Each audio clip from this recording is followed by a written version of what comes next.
Our last speaker in this session is a local, Heiko Lickert from the Helmholtz, and he will talk about deciphering mechanisms of beta cell failure and regeneration by single-cell RNA sequencing. Yes. So thanks for the introduction, Barbara, and thanks for the invitation, Fabian. As you know, I didn't have a long way to come here, but I really enjoy that meeting and also enjoy, obviously, the network. I think this is something what Germany needs. So in the next few minutes, and I know you're hungry for posters and food and everything. I don't want to bore you.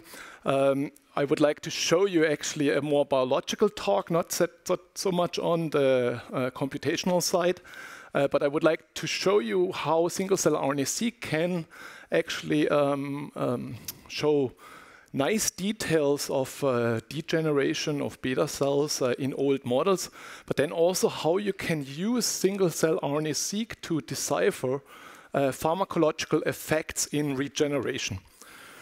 So, title you have seen, so it is really about beta cells. So this is not a diabetes crowd, but this is also a common disease. You know, we have steadily increasing numbers, and there's two types of diabetes. There's a childhood diabetes, which is type 1 diabetes. It's an autoimmune disease. It destroys the beta cells in the pancreas. And so if you have no beta cells, you have no insulin, you get hyperglycemic, you get diabetic, and that usually occurs early in life. We also have type 2 diabetes. This is the major problem of the disease. So this is 90% of all patients. This is because we don't move enough. We like to eat. And in the fourth to fifth decade of life, obesity really drives progressive metabolic disease. And basically, every medication we have out there currently does not stop the progression. And diabetes per se, you can treat, but the secondary complications are really devastating, among which are, for instance, macrovascular disease, and we have heard about this. So what I said, treatment currently does not stop disease progression. There's two treatments which are out there, which is basically islet transplantation, and that is used for type 1. Islet transplantation, we haven't got enough donor organs, and that is a problem of islet transplantation. Also, you have to fight the autoimmunity. If you're autoimmune, you transplant something into the body, it gets attacked again. And that is usually done in late-stage type 1 patients, which are very brittle, cannot manage the disease, and anyway get kidney transplantation, so they have to undergo chronic immune suppression. The other thing what we currently have, what stops diabetes, is bariatric surgery. This is done in morbidly obese patients. And that is usually when the people really get problems with walking, other problems. They are massively obese, 200 kilo patients. And so you cut out a stomach. And the interesting thing about this is that in between a week of time, these patients, although they were 10 years of insulin dependent, they had to inject insulin, they become insulin free. So the pancreas generates insulin again, and that's basically a human example of regeneration of beta cell mass. So beta cells are there, but they don't function. So it would be wonderful if we understand this more in detail, obviously, and would have a pill to do this and wouldn't have to cut out stomachs. So that is why where we have our interest in beta cell biology, and that is an islet of Langerhans. This is basically what harbors the beta cells. So these are micro organs which you have in your pancreas. So in the mouse, it consists of 85% of beta cells, and then we have non-beta cells. And the most prominent and important is the glucagon-producing alpha cells, and insulin and glucagon regulate blood glucose levels. Now, we have noticed, and that was before the tsunami of single-cell papers came out, basically heterogeneity in the islet. So we were just timely to publish that in a decent journal. And so the luck here was basically that we identified a reporter which marked different flavors of beta cells. So that notion was already around for more than 50 years. But nobody really knew what that heterogeneity comes about. And so having that marker led us to enabled us to discriminate the features of these different beta cells.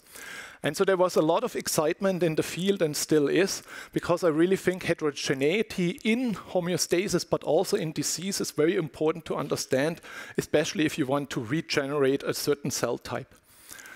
Now, what is this heterogeneity? So we identified markers, and that reflected pathway activation of Wnt cell polarity signaling. And that is a signaling which is important to orchestrate 3D architecture of an organ. And so we have the majority of beta cells are really wrapped around blood vessels. And that's where they are supposed to be, because they have to measure glucose levels. And they have to secrete the insulin into the blood. But this is also an intimate interaction between the endothelial and the beta cells. And these highly polarized cells, they are fully mature by all kinds of markers we can test. And so that is orchestrated by tissue architecture and polarity. We have also a minority of cells. Maybe they are just recently born cells, we don't know yet. But these cells, they are not so highly polarized. They're not so intimately close with the endothelial cells. But they can do much more tricks. So when, for instance, there is need in obesity or pregnancy, these cells compensate for the metabolic needs.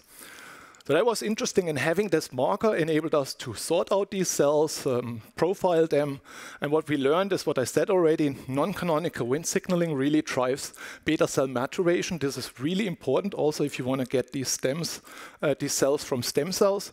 But also the differential expression of receptors in these two different types of beta cells let us think that we can trigger different processes of beta cell biology, like proliferation or maturation, to harness this for regenerative purposes. Now, this is mouse data, and obviously we want to not cure mice. We can do this already in the beta cell field, in the diabetes field. We want to cure patients, and I said it already, there's no medication which can stop diabetes progression. So therefore, we had to look at basically human samples. And this is an analysis not from my colleague Fabian Theis and their skilled co-workers. So this is really my capability of how to look at this data set. And I think you might notice this is the Loop browser. But I think what you also can see, there's no batch variation, it's only one sample. And this is basically 5,000 transcriptomes. But the nice thing about that data set was really that we got a normal distribution of beta and alpha cells. So all data which was done before on plates and with FACS sorted material did not have a normal distribution of these cells, because beta cells are really very delicate and sensitive, and they die when you run them through a FACS. So 10x was really the right method to look at these. But you also can see there's a lot of clusters. And that led us believe that there is heterogeneity. And when you basically annotate these clusters and just look, for instance, for insulin, this is the hormone which is produced by the beta cells, you can see that certain ER stress markers are upregulated in certain clusters of these beta cells. And the interesting thing is that, for instance, the zinc transporter is downregulated. Now, zinc is very important for the insulin granules to form, but zinc is also an autoantigen. So that's an interesting observation, specifically because of that paper, which came out a couple of years ago from the Herald lab, which basically said that in type 1 diabetes, there is a fraction of beta cells which lose the maturation markers, but they evade the immune system. So basically, this is what we see in human samples. If you lose maturation markers, you lose also autoantigens. The good thing, you invade the immune system. The bad thing, you do not do your job anymore.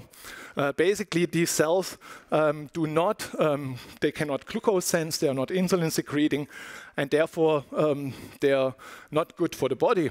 But if you stop autoimmunity, these cells basically can revert back.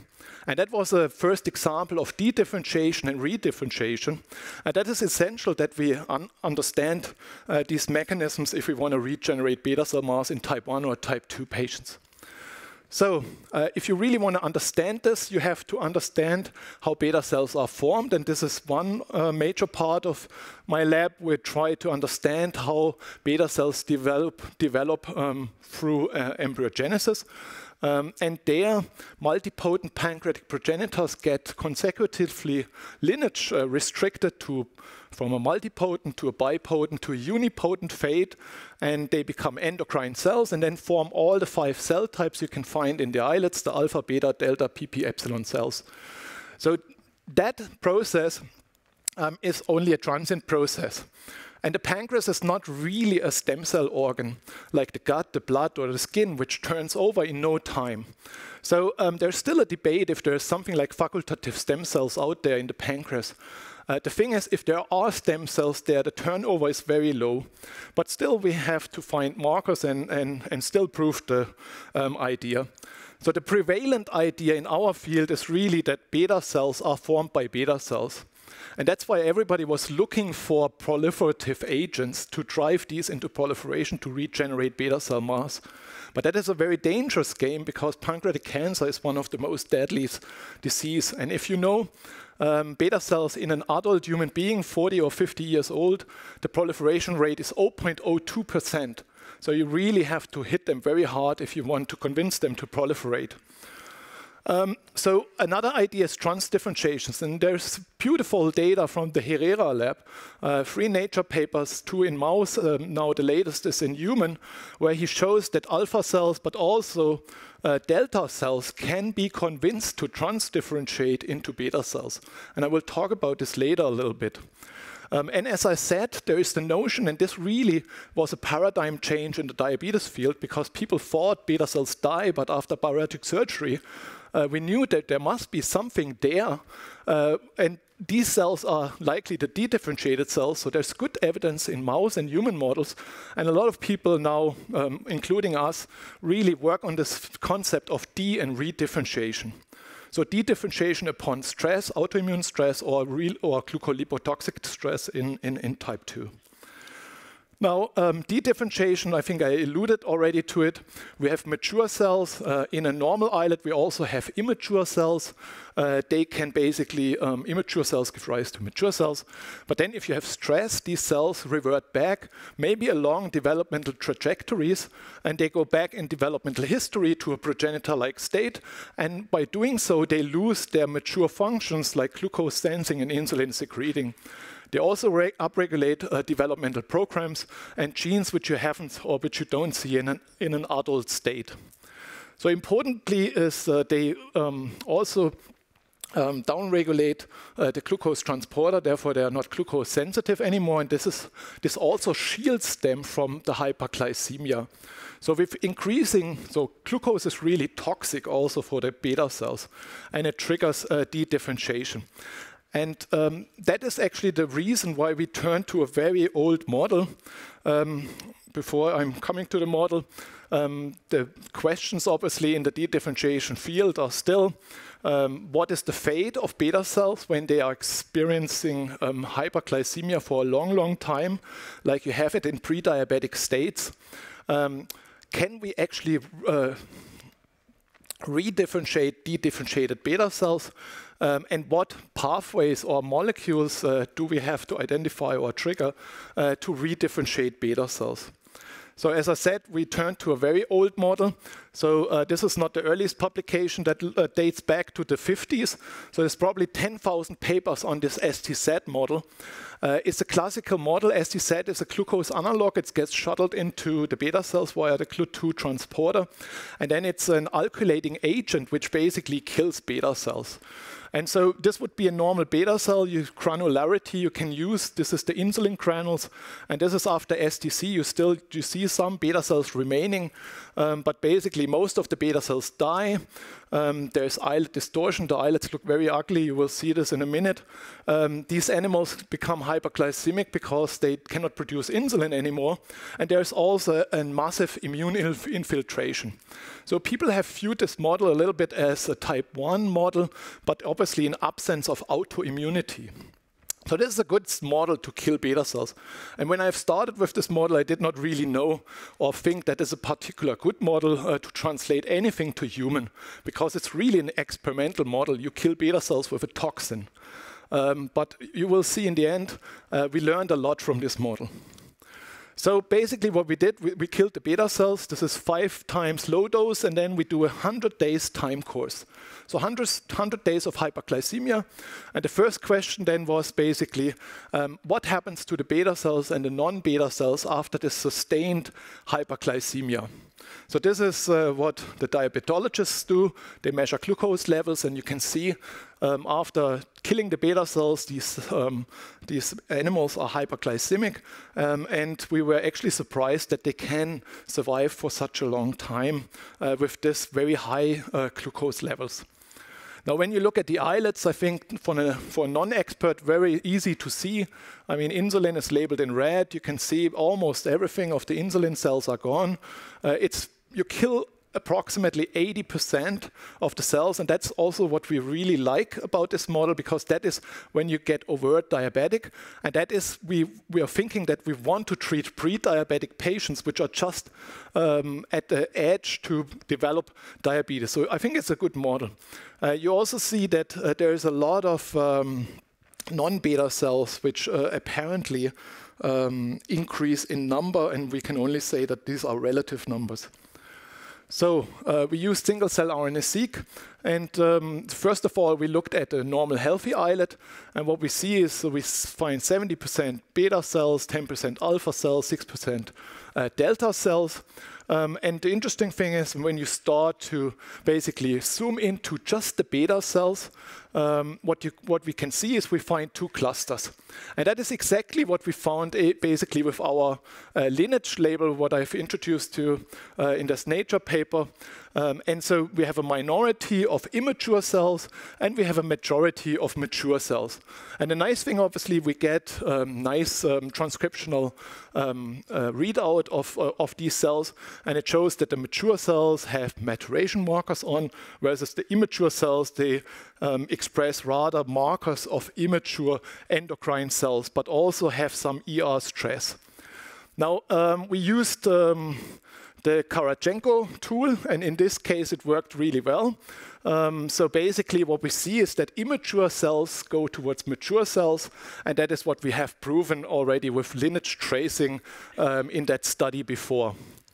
What we also found, and I was very happy about this, that basically our marker really associates with mature cells, but not with cycling cells. And the cycling cells are these immature cells. So immature cells can cycle.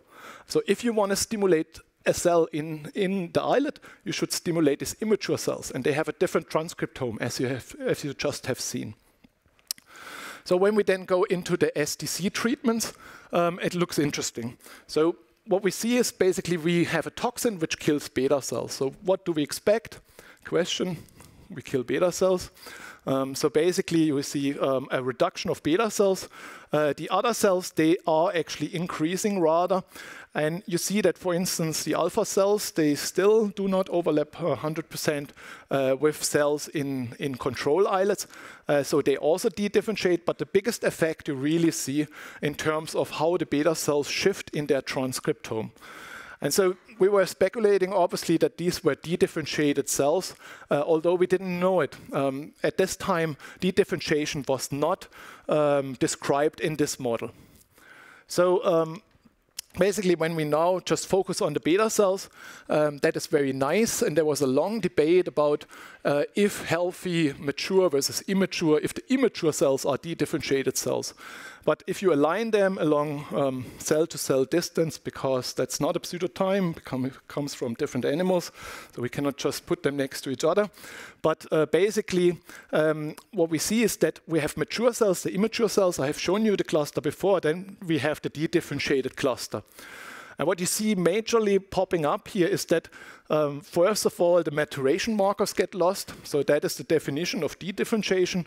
But also you can see that ER stress response is really massive. And that was described for type 1 and type 2 diabetes. And that was very rewarding for us. So that is very nice because we also identified a lot of novel de-differentiation markers. So how can you detect these cells in a human pancreatic donor organ? you don't have a marker. The only marker we have was basically ALDH1A3. Now look at this, we have tons of markers.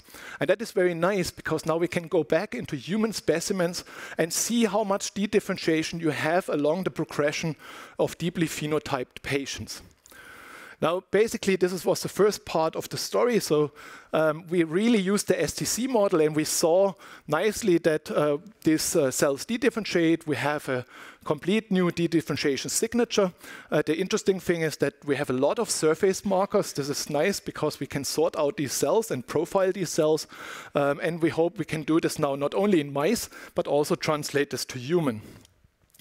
Now, the big question is, do we get these cells back into the maturation stage? So can we regenerate these animals? So I've introduced already the treatments. So these two treatments you have seen, this is the control, then the STZ. And then we obviously used insulin. It's clear diabetic patients get insulin. But we also used GLP-1. So this is an incretin hormone which comes from the gut, and that is the latest addition to the drug market. Estrogen we used because postmenopausal women with estrogen replacement therapy, they are protected from diabetes, and we know estrogen is good for beta cells. And then we tried to shuttle molecules into the beta cells. Beta cells express GLP-1 receptor. This is the trick with this molecule, so that triggers secretion. And we wanted to get this steroid hormone into the beta cells to basically see if we can activate estrogen response specifically. And last but not least, we did a combination treatment. So this is the physiological data. Again, daily injections. This was a heroic study with Matthias Jöpp's group. And so, I mean, they told me they never have done something like this before. So this is over 200 animals injected every day, and then large groups. And then you just show a few pictures in a few seconds. But basically, at time point 0, we had to confirm that really we killed everything. And you can see this is dedifferentiation of beta cells. You can see this is the only maturation, really good maturation marker we have. And the glucose transporter is downregulated. Now, when we're looking at the curves, so this is what you have seen before. So this is our hyperglycemic animals. So when we just put in the estrogen and the GLP-1 treatment, we see not much is really happening. So there's no improvement of glycemia, but there's also no improvement of insulin C-peptide. So they are made in equimolar ratios. Now, what you can see is with GLP-1 estrogen, that was very nice to us. We saw we get a reduction in glycemia, but you also get an increase in C-peptide. So that already suggested that we have regeneration of beta cell mass. So we also have the insulin treatment, and that works really nice. So insulin is a good drug, one can say this. And so it really reduces glycemia, and it increases, that is the unexpected part of it, it increases beta cell mass. You will see this. And last but not least, the combination treatment was best, and these animals, by all means, they are free of diabetes. So there's diabetes remission completely. Now, when we're looking at the islets, you have seen pictures of this before. This is the crappy islets after the drug treatment. This is basically if you do estrogen GLP-1. So there's a little bit something, but it has no effect on the physiology of the animals. When you're looking at the GLP-1 estrogen treatment, you can see already there's a lot of insulin cells coming back after 100 days. You also see the insulin, and I think what for islet biologists is really interesting is that also this core mantle structure, so the beta cells are in the center, whereas the non-beta cells are in the periphery. That is the typical structure, and it almost goes towards that. We have scored this, and it looks actually quite nice. So how do these treatments now work? So basically, we did single-cell RNA-seq in the end of the study, and that helped us to understand actually where these cells come from. And so this is just now a pseudo-time or cell-to-cell distance of the different treatments. So these would be the wild-type cells. And what you can see here, these are the treatments which have no effect. So this would be STZ or the treatments with no effect. And then you can basically, along this line, you can basically regenerate these cells. But they never become really mature again. They're only ending up at this immature state. But that is still enough to basically cure the mice from diabetes if you get them back into this immature state. Now, if we're looking for markers of maturation, this goes up with the treatments. markers of dedifferentiations, they go down. This is as expected. And the interesting thing now is also for the pharma companies is basically mechanism of action. This GLP-1 estrogen, I have seen so many movies how it could act, and that's just fiction. It's just, you have a movie, it could act like this, but basically with single-cell RNA-seq, you can dissect next-door neighbors from the cells which really get the treatment. The first nice surprise for us was, and that is a very big controversy in the field, that insulin acts on beta cells per se. It acts on muscle, liver, everything to shuffle in the glucose. But, and also the pathway is essential for beta cell health and also for the identity, but that the ligand signals back to the beta cell, that is not clear. So that is very clear indication by the Go terms that we have an activation of the insulin signaling pathway. And what was also rewarding was that we could see that GLP-1 estrogen, especially in the combination with insulin, triggers this ERAD pathway, is the ER-associated protein degradation pathway. And that is essential to stop ER stress. And just last December, there was a paper in Cell Reports which basically showed that estrogen via the receptor and a transcriptional response in the nucleus triggers this pathway and can prevent ER-stressed animals from basically beta cell failure and diabetes development. So that's what I wanted to tell you, but I still have a couple last slides. I'm talking fast, right? Where do the beta cells come from in that? And that was the most important question to solve. And so basically, we have that, as he said, islet, and then we get basically with our best treatment, and I'm only showing you the best treatment, we looked at every treatment, but the best treatment, so we get the beta cells back. So we want to know where they come from, because we really need the cell of origin to treat this cell, and that's about the heterogeneity in disease, treat these cells to trigger regeneration. And so we use that famous tool here from the Theis lab, PAGA. It's just published now. I have seen it on Twitter. Basically, partition-based graph abstraction. And that is very nice. So if you're just looking in this corner here, so these are the two cell types, the beta cell types, which you find in normal islets. So the immature versus the mature. But we also have the dedifferentiated cells. And then we have some polyhormonal cells, and then we have the delta cells. Please note that the alpha cells are very far away from this. So there is no transdifferentiation from alpha to beta cell happening, even under these extreme conditions. So this is a slash hammer, what you really do here, slash hammer treatment. So now using, again, the Karachenko tool, we basically see that these dedifferentiated cells very clearly have basically the direction towards the immature state. And you still see there's a lot of immature cells, but we don't get a lot of these mature cells back. So that is important. And also it's important to rule out that there is transdifferentiation.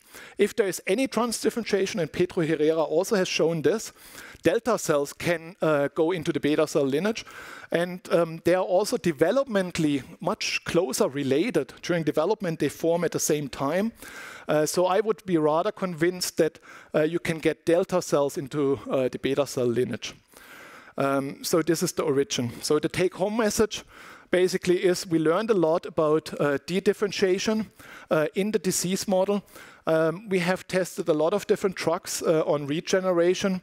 And we can redifferentiate islet cells. They're not perfect like in a normal islet, but maybe they can escape autoimmunity, as I mentioned before. So this is one possibility, because they might not have the mature markers on surface. I've told you that basically also in healthy islets we have heterogeneity. We deciphered paths and mechanisms of dedifferentiation and redifferentiation. And I think most important, and this is for pharma industry, is that you can use GLP-1 receptors to shuttle in drugs. And we currently use this as a model system to really find treatments, combination treatments, where we get back to mature beta cells. So I'd like to thank the people which were involved. Obviously, without Fabian and his whole crowd, Sophie has a poster on this. If I didn't explain it well, please come and look at her poster. So I think this is really a wonderful cooperation with the computational biologists pharmacologists. But also I should mention Matthias Czöp, Susanna Hoffmann, Timo Müller. So they are the pharmacologists. They have great expertise. And Richard DiMarchi generates these wonderful drugs, which are actually in phase 2 trials. And I should mention Aime and Stefan with Sophie together. They share here the first author, and hopefully you can read this at one stage. Thanks. Thank you.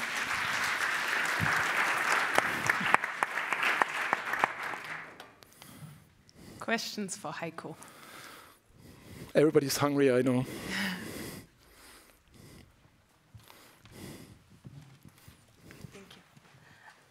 That was a great talk. Thanks for that. I was just wondering, do you think these de-differentiation markers that you identified are applicable to other tissues, and can they help us understand how regeneration and degeneration are occurring in other systems? It's a good point. So what happens, and I get this question asked often, what is de-differentiation? And does it follow does it follow developmental trajectories? And I think it does. So a lot of these markers which come up are markers which you have earlier in development in these cells. But then you have a lot of stress-associated markers. And I think they might be, depending on what kind of stress you have, these markers might be different because these are different responses. Let's say autoimmune stress will probably look different than glucolipotoxic stress, than inflammatory and so on stress. Hi, very impressive. So I found it really interesting that you could actually regenerate the beta cells after the SDZ injection. So I may have missed it, but after GLP-1 plus estrogen plus insulin treatment, they regenerate. Are you keeping them on that treatment? If you remove that treatment, do they go away? That is, for instance, what the pharma people want to know. Okay. Then, I mean, it might be like no, absolutely. It's a super valid question. But you have seen the islets, right? Yeah. You have seen the islets, how they look after the treatment, and you have seen the islets, how they look after the 100 days daily injection. And you saw how much beta cell mass we have gained. So we have done a 2 weeks experiment. That's not long enough. You would have to do a longer time scale or time period. But basically, this islet is regenerated. So that will not just fall apart anymore because it needed the STZ treatment to be killed. This might be different if you have, for instance, a genetic lesion. If you have a monogenic disease, let's say you have a mutation which disturbs beta cell function identity, then you might not even be able to regenerate. And we have done actually one experiment in a genetic model, and there the cells degenerate just at the time point when you stop the treatment. Yeah.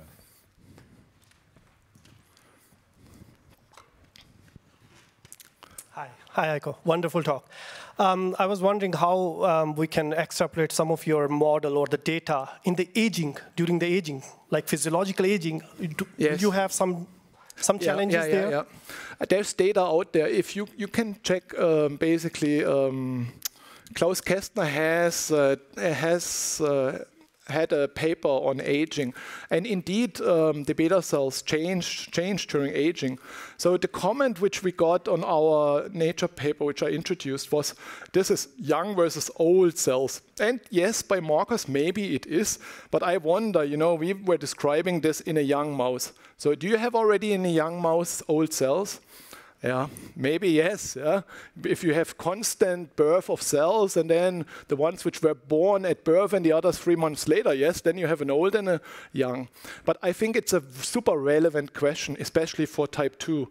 And that is hard to model in mice, is clear, right? With the 2 years lifespan. So actually, I might have missed it, but did you profile all cells in the pancreas? Or? No, so basically in the end we did islet isolation, and I also have to say, getting these very degenerated islets out of the pancreas is an art.